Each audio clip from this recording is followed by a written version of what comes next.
For generations, outside powers shaped African economies around raw exports and external control. Tracks, roads, and ports often grew fastest where commodities could move from the interior to the sea.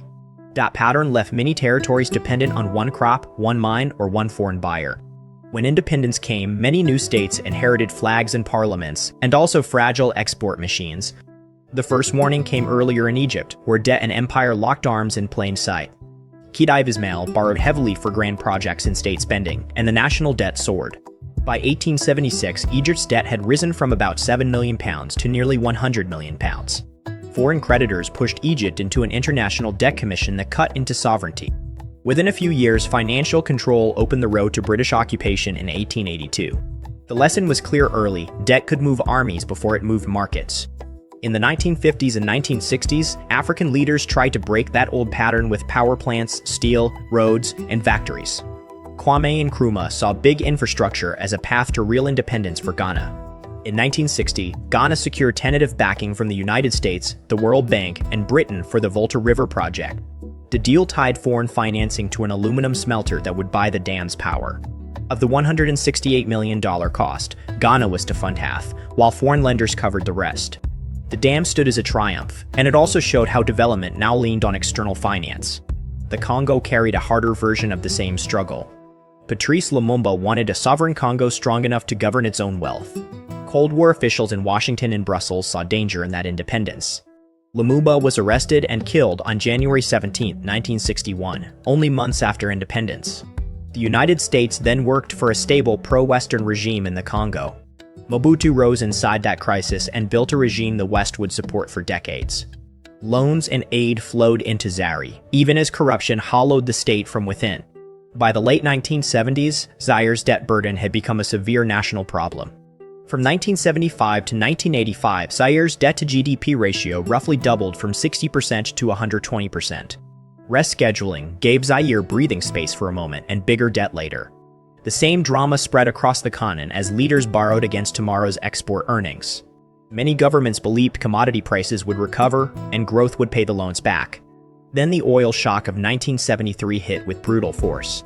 Crude prices jumped from under $4 a barrel to over $11. Oil import bills surged for countries that already earned too little foreign currency. At the same time, petrodollars flooded Western banks and those banks hunted borrowers. Loans arrived fast, and many carried variable interest rates that could turn vicious later. Mineral exporters had little shelter when prices drifted down across the 1970s. The World Bank recorded a downward copper price trend that hurt Zambia and Zaire especially hard. Zambia had known prosperity after independence when copper prices were high. That prosperity rested on copper so heavily that a price shock shook the whole country.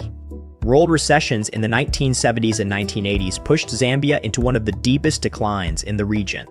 Governments borrowed to bridge falling export income, hoping time would be enough. Then came the second oil shock and the hardest financial turn of all.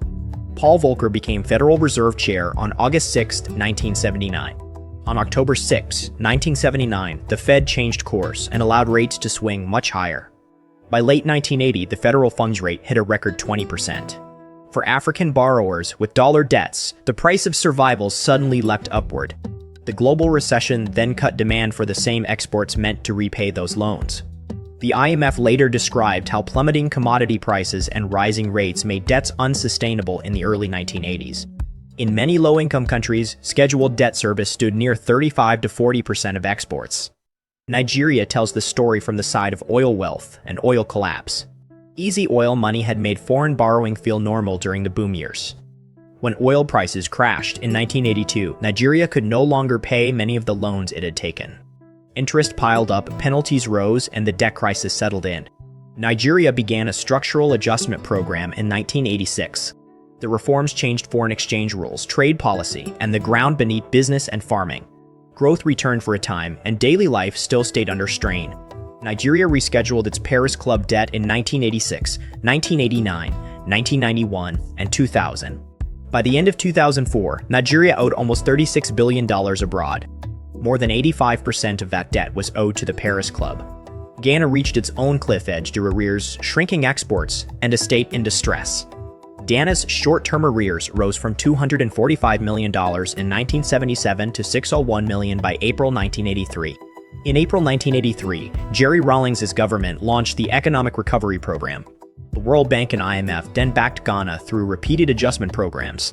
The KEDI fell sharply from 2.75 to the dollar in 1983 to 90 by January 1986. Imports were liberalized, state spending tightened, and discipline returned to official policy. The debt service ratio then jumped to an estimated 34.2% in 1984. Tanzania and other states also entered harder negotiations as the decade turned. Zambia moved into a broad IMF and World Bank adjustment program between 1983 and 1985.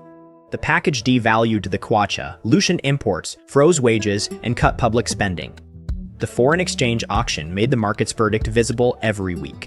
In December 1986, the removal of the maize subsidy pushed people into the streets. Security forces killed 15 people during those riots.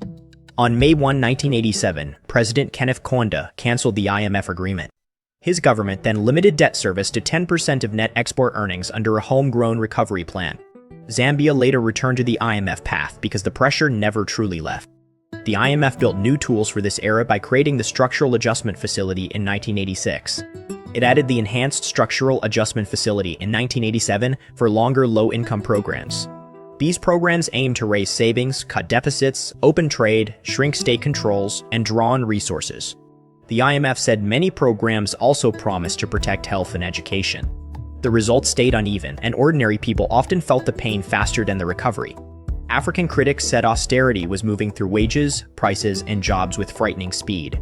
User fees spread through many systems, and the poor faced sharper cash barriers at clinics. The same pressure reached schools where small charges could still carry a heavy weight. That anger found a powerful voice in Burkina Faso. On July 29, 1987, Thomas Sankara addressed African leaders in Addis Ababa and challenged the debt order directly. Sankara linked the debt question to the unfinished history of colonial rule. He urged African governments to stand together before each country could be isolated alone. On October 15, 1987, Sankara was killed in a coup. His warning survived him because the debt kept growing long after the hopes had dimmed. In Zaire, debt service itself was swallowing the oxygen of the state. By the mid-1980s, debt service paid by Zaire had climbed to about 30% of exports. Arrears stayed chronic, and each temporary fix pushed more pressure into the future. By the 1990s, churches, activists, and economists were demanding cancellation, not delay. Jubilee 2000 turned debt into a moral issue that rich governments could no longer ignore. In 1996, the IMF and World Bank launched the HIPC Initiative for Unmanageable Debt Burdens. Over time, HIPAE later relief programs would erase more than $100 billion for 37 countries, 31 of them in Africa. Mozambique reached completion point in June 1999 under the original HIPC process. The relief cut Mozambique's debt in net present value terms from $2.731 billion to $1.05 billion. Zambia reached its HIPC completion point in April 2005. Nigeria then won one of the biggest relief deals on the continent. On June 29, 2005, the Paris Club agreed in principle to cancel about $18 billion of Nigeria's debt. The deal reduced an outstanding stock of roughly $30.84 billion. By April 2006, Nigeria had completed its exit from Paris Club debt. Relief opened fiscal space, and it could not erase the old structures that had built the crisis.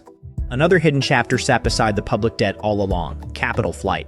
UNCTAD says capital flight from Africa since 1970 reached $2 trillion.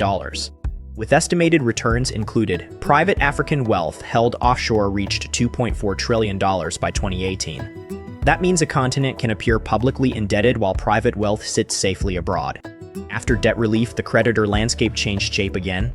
The IMF says HIPC and MDRI cut median public debt in Sub-Saharan Africa by more than 40 percentage points in the 2000s. Then debt began to rise again and reached a median near 50% of GDP before the pandemic. Private creditors held 44% of African debt by 2021, up from 30% in 2010. External bonds, once negligible, had grown to nearly 15% of Sub-Saharan Africa's government debt by 2021. Almost 3/4 of the region's debt now sits on commercial terms. China also rose as a major official lender, which made the system more crowded and more complex. UNCTAD says Africa's external debt rose from about 19% of GDP in 2010 to nearly 29% in 2022. By 2022, more than 20 African countries were spending over 10% of their revenue on interest payments alone. The machine that trapped Africa in debt was built in layers over a century. Empire-shaped export dependence. Western banks recycled oil money into loans, and Western institutions managed the crash on their own terms.